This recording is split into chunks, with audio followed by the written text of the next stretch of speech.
오늘 읽은 말씀은 사실 제가 설교를 하지 않아도 너무나도 위대하고 너무나도 영광스러운 말씀이 바로 오늘 말씀입니다. 이 땅에 하나님으로 오신, 참 하나님으로 오신 예수님, 참 인간으로 오신 예수님, 어제는 참 인간으로서 우리의 그러한 모든 고난과 고통을 향하여 함께 눈물을 흘리시는 그 예수님의 사망에 매여 있는 그 사람들의 모습을 보며 눈물을 흘리시는 예수님의 모습을 보여주셨다고 한다면, 오늘은 참 하나님이신 예수 그리스도, 하나님의 아들이신 예수 그리스도의 그 모습을 우리에게 보여주고 있습니다. 나사로를 살리는 그러한 일이죠. 그런데 오늘 예수님께서 그 일을 행하시기 전에 38절 말씀을 보게 되면 다시 속으로 비통히 여기셨다라고 말씀하십니다. 이전에도 비통히 여기셨다라는 것이고 다시 속으로 비통히 여기셨다라고 말씀하십니다. 이 비통히 여기시다라는 말씀은 분노하시다라는 그러한 의미가 이 안에 있습니다. 왜 예수님께서 비통히 여기시는 마음을 가지셨습니까? 바로 37절 앞에 있는 것과 같이 이 바리새인들이, 주변에 있던 그 사람들이, 아니 맹인도 눈을 뜨게 하는 자가 이 죽은 자를 이전에 살릴 수 없었더냐, 이 죽지 않게 할 수 없었더냐라는 그들의 그러한 비아냥거리는 그러한 소리를 들으셨을 때에 속으로 비통히 여기시는 것이죠. 그들의 불신앙을 향하여서 부활이요 생명이라고 선언하신 예수님께서 분명히 자신을 계시하고 계심에도 불구하고 여전히 사망과 죄에 매여 있는 그들의 모습, 그리고 그런 가운데에 예수님께서는 무덤으로 가셨습니다. 굴이죠. 그리고 그 굴 앞에는 돌로 막혀 있습니다. 돌로 막혀 있는 이 모습, 이 돌이라고 하는 것은 다른 것이 아닙니다. 그들의 그 불신앙의 그러한 모습들, 비통히 여기실 수밖에 없는 그러한 모습이 바로 돌로 막혀 있는 그러한 모습이죠. 그러나 이러한 가운데에서 예수님께서 말씀하시는, 명령하시는 것이 무엇이겠습니까? 우리 39절 말씀을 보게 되면 돌을 옮겨 놓으라 라고 말씀하십니다. 돌을 옮겨 놓으라. 참 이게 그들이 듣기에는, 이 말을 들었을 때에 얼마나 황당한 생각이 들었을까요? 아니, 죽은 사람이 누워있는 그 무덤에 돌을 옮겨 놓으라? 이해가 되어지질 않습니다. 그러니 그 나사로의 누이였던 마르다조차 예수님께 이야기하죠. 주여, 주여, 죽은 지가 나흘이나 되었는데 벌써 냄새가 나는데 왜 돌을 옮겨 놓으라고 말씀하십니까? 라는 게 바로 이 마르다의 그러한 예수님을 향한 외침이었고 질문이었습니다. 주여, 죽은 지가 벌써 나흘이나 되었습니다. 그러나 예수님께서는 그들에게 돌을 옮겨 놓으라고 말씀하시죠. 이 돌을 옮겨 놓으라는 것은 무엇을 옮겨 놓으라는 것이겠습니까? 예수님을 믿지 못하는 그들의 불신앙의 마음들, 그 불신앙의 돌들을 옮겨 놓으라고 말씀하시는 것이 바로 예수님의 말씀 아닙니까? 예수님이 앞에 계심에도 불구하고, 부활이요 생명이신 예수님이 앞에 계심에도 불구하고 예수님을 믿지 못합니다. 이 불신앙의 모습을 예수님께서 무엇이라고 말씀하십니까? 40절에서 이렇게 말씀하시죠.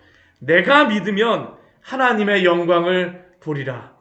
내가 믿으면, 예수님이 정말로 옮겨 놓으시고자 하시는 것은 바로 그들의 불신앙의 마음입니다. 부활이요 생명이신 예수 그리스도, 내가 예수를 믿나이다라고 고백하였음에도 불구하고 이것은 아닙니다라고 고백하였던 그 마르다의 그러한 마음들, 이것은 바로 우리의 또한 마음 아닙니까? 이전에 여러 가지 생각과 가치관, 철학과 여러 가지 세상의 추위, 문화, 정치, 또한 우리의 마음속에 있는 가장 큰 자존심의 그러한 모습들, 우리의 자존심은 정말 옮겨지지도 않습니다. 여기서 이거를 옮기면 어떻게 해야 되느냐? 저는 이 마르다가 이것을 옮기라고 하는 그러한 것 가운데에는, 무덤을 옮기라라는 그러한 의미 가운데에는 죽은 자의 그러한 무덤을 옮긴다라는 것이 참 이게 이게 쉽지 않지 않습니까? 그 자리를 옮긴다라고 하는 것, 그 돌을 옮긴다라고 하는 것, 아직까지 죽은 자가 분명히 있는데 그 돌을 옮긴다라고 하는 것이 도대체 그것을 이 상을 당한 그러한 사람의 마음속에서 이게 정말로 이게 쉽지 않은 그러한 문제였을 것 같습니다. 아니 어떻게 돌을 옮겨 놓으라고, 아무리 예수님이라 하실지라도 어떻게 돌을 옮겨 놓으라고 말씀하시지? 그러나 이 돌을 옮겨 놓는 그러한 것을 통해서 예수님께서 하시고자 하는 것이 무엇입니까? 예수님의 일을 보게 하시고자 하는 것이죠. 예수님의 그 일에 동참하게 하시고자 하는 것입니다.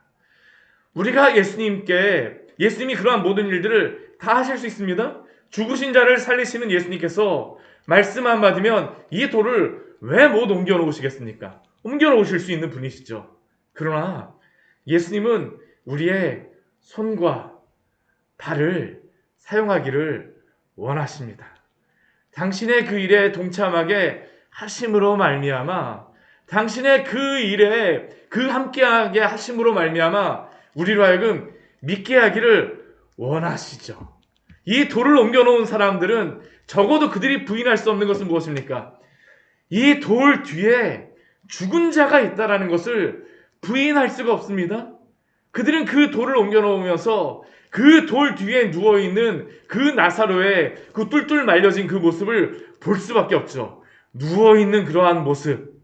그러나 예수님은 그들의 손과 발을 사용하십니다. 함께 하시기를 원하시는 것이죠. 예수님의 그러한 사역에 동참하기를 원하시는 것입니다. 우리의 믿음을 강화시키기를 원하시는 것이죠. 그렇게 이 불신앙의 마음, 이것을 가로막는 그러한 것을 오히려 주님은 주님의 손가락으로 사용하기를 원하신다는 것을 기억하십시오.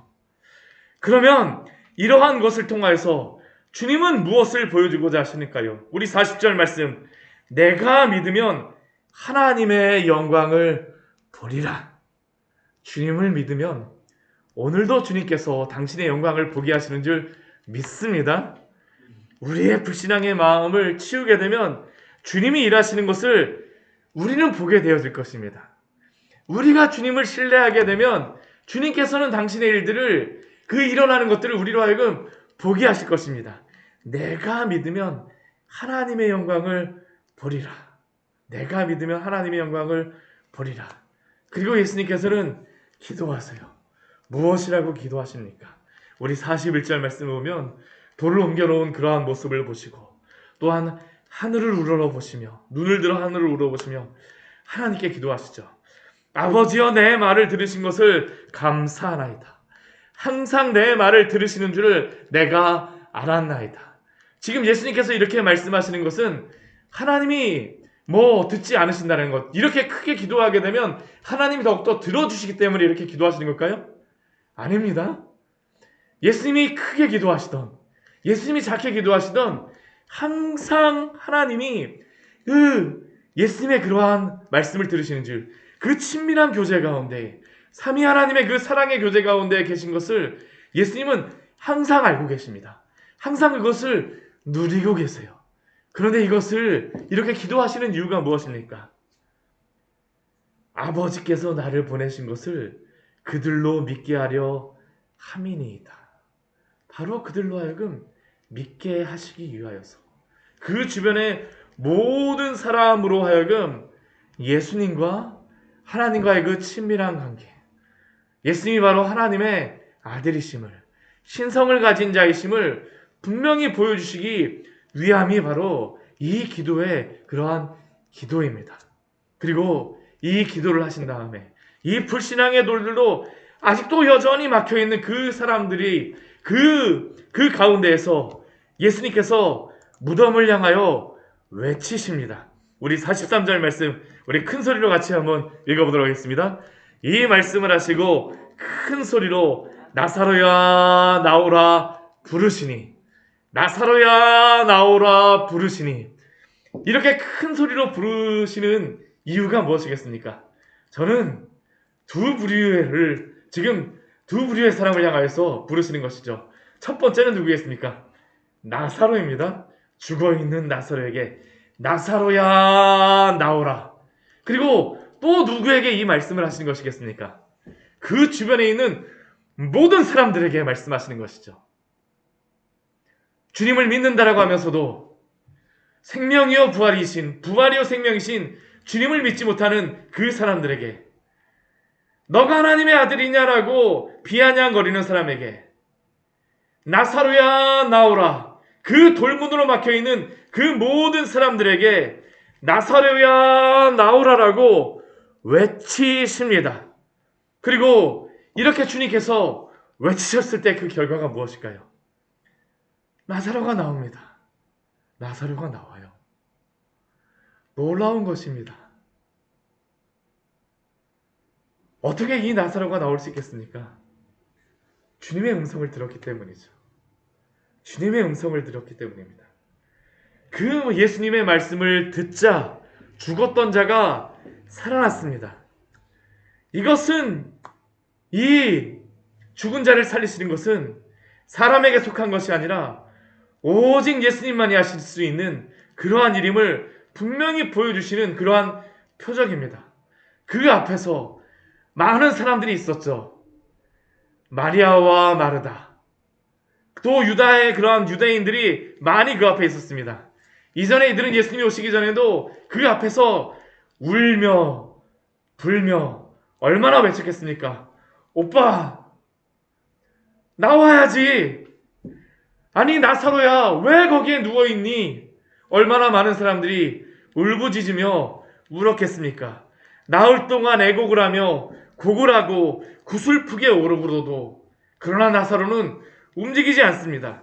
아무리 맛있는 음식을 그 앞에 갖다 놓았다 할지라도, 그 잔치의 음식이, 그 장례의 그런 음식이 준비되어져 있다 할지라도 나사로가 그것에 대해서 반응할 수가 있을까요? 아니요. 반응할 수가 없죠. 생명을 살리시는 것은 부활이요 생명이신 우리 주님만이 하실 수 있는 줄 믿습니다. 바로 주님의 일이라는 것을 우리에게 보여주죠. 주님이 이렇게 말씀하시자 죽은 자도 거기에 어떻게 반항하지 못하죠. 나사로야 나오라. 우리 주님의 이 말씀은 단순히 여기서만 말씀하시는 것이 아닙니다. 이미 이전에도 예수님이 자신이 어떠한 분이신가를 우리에게 말씀하여 주셨습니다. 우리 요한복음 우리 5장 말씀, 우리 앞에서 예수님이 자신에 대하여서 말씀하셨던 그 말씀을 같이 한번 보도록 할까요? 우리 요한복음 우리 5장 20절과 21절 말씀 우리 같이 한번 읽어보도록 하겠습니다. 요한복음 5장 20절과 21절의 말씀입니다. 같이 한번 읽어보도록 하겠습니다. 아버지께서 아들을 사랑하사 자기가 행하시는 것을 다 아들에게 보이시고 또 그보다 더 큰 일을 보이사 너희로 놀랍게 여기게 하시리라. 아버지께서 죽은 자들을 일으켜 살리신 같이 아들도 자기가 원하는 자들을 살리느니라. 바로 예수님께서는 이 말씀 그대로 더 큰 일을 보여주신 것입니다. 죽은 자를 일으켜 살리시는 것을 보여주셨죠. 이것의 의미가 무엇이겠습니까? 우리 5장 우리 24절과 25절 말씀해 보게 되면 예수님이 또한 이렇게 말씀하셨었어요. 우리 같이 한번 읽어보도록 하겠습니다. 내가 진실로 너희에게 이르노니 내 말을 듣고 또 나 보내신 이를 믿는 자는 영생을 얻었고 심판에 이르지 아니하나니 사망에서 생명으로 옮겼느니라. 진실로 너희에게 이르노니 죽은 자들이 하나님의 아들의 음성을 들을 때가 오나니 곧 이때라. 듣는 자는 살아나리라. 아멘. 얼마나 놀라운 말씀입니까? 듣는 자는 살아나리라. 심판에 이르지 아니하니 사망에서 생명으로 옮겼느니라. 죽은 나사로를 살리셨습니다. 이것은 어찌 나사로에게만 하시는 그런 말씀이겠습니까? 오늘도 나사로와 같이 이 무덤 앞에 있던 많은 불신앙의 사람들을 향하여서 예수님께서 말씀하시는 것이 아니겠습니까? 나사로야 나오라. 죽은 자와 같은 그러한 죄와 허물로 죽은 자와 같은 그러한 불신앙의 자리에서 이 말씀을 믿고 나 보내신 이를 믿는 자는 영생을 얻고 심판에 이르지 아니하고 사망에서 생명으로 옮겨지는 줄 오늘도 주님의 말씀을 듣는 자는 이러한 일이 일어나는 줄 믿습니다. 바로 주님이 하시는 일이죠. 우리 주님은 육신이 죽은 이 나사로를 살리시는 것을 넘어서 바로 예수님을 믿는 자들에게 아무리 그가 죄로 인하여 죽어 있다 할지라도 살리시는 주님이신 줄 믿습니다. 오늘도 우리에게 말씀하십니다. 나사로야 나오라. 나사로야 나오라. 그리고 이 나사로가 나왔을 때, 이 음성을 들었을 때 일어나는 일이 무엇입니까? 44절 말씀이죠. 우리 44절 말씀도 같이 한번 읽어보겠습니다. 죽은 자가 수족을 배로 동인 채로 나오는데 그 얼굴은 수건에 쌓였더라. 예수께서 이르시되 풀어놓아 다니게 하라 하시니라. 수족의 배로 쌓인 채로 나오는 그러한 모습. 참 이게 어떠한 모습일까? 그 주변의 사람들은 이것을 보며 어떤 생각을 했겠습니까? 수족으로 둘둘둘둘 쌓였는데 이렇게 나오는 모습. 그런데 저는 이 나오는 모습이 참 엄청난 그러한 모습이기도 하지만 그 걷는 모습을 보게 되면 이게 많이도 걸을 수 없을 거잖아요. 그렇죠? 수족으로 동했으니까 조금씩 막 펭귄 걷듯이 조금씩 걷는 그러한 모습 아니겠습니까? 예수님께서 이러한 나사로의 이러한 모습을 보면서 무엇이라고 또한 말씀하세요? 그 주변 사람들에게 풀어놓아 다니게 하라라고 말씀하시죠. 더 이상 죽은 자들에게는 이러한 둘둘둘 감싸있는 것이 합당하지 않다라는 겁니다. 이 죄와 사망에 묶여있는 것들이 합당한 자들이 아닙니다. 그럼에도 불구하고 오늘도 우리는 여러 가지 이 배로 동인 것으로서 우리 자신을 감싸고 살아가고 있지 않습니까? 나의 이전의 그러한 과거의 생각들과 나의 마음에 여러 가지 억누르는 것들, 자존심, 두려움, 여러 가지 생각들, 원망들. 그러나 주님의 말씀을 기억하십시오. 주님을 믿고 거듭난 자에게는, 부활한 자에게는 풀어놓아 다니게 하라가 오늘 주님이 우리에게 주는 말씀인 줄 믿습니다. 여전히 배를 동이고 살아가는 것은 우리에게 합당하지 않습니다. 진리를 알지니 진리가 너희를 자유하게 하리라. 오늘도 그리스도 안에 있는 그 놀라운 은혜의 말씀인 줄 믿습니다. 같이 기도하도록 하겠습니다. 하나님 아버지, 오늘 말씀을 통하여서 우리에게 귀한